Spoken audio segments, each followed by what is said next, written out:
फैसला जो आया था वो उससे हमारे वकीलों ने एक्सेप्ट नहीं किया, ना हमने किया, और हमने उसे चैलेंज किया कोर्ट ऑफ अपील में। तो वो मामला चलते रहे और आज उसकी तारीख मुकर्रर की गई है 23 अप्रैल 2024 की। तो आज हमारा आधे दिन का सेशन है, कल हमारा दूसरे दिन का है।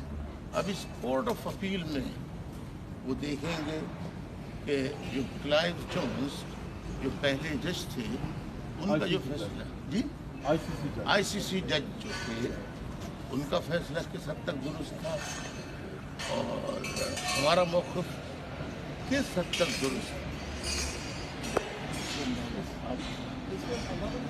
क्या आप कन्विंस्ड हैं कि क्या ग्राउंड्स ऑफ अपील जो आपकी हैं उनके ऊपर आप कन्विंस्ड हैं कि जो जजमेंट आई है आप उसको ओवरटर्न करा सकेंगे, जो आपके खिलाफ जजमेंट आई?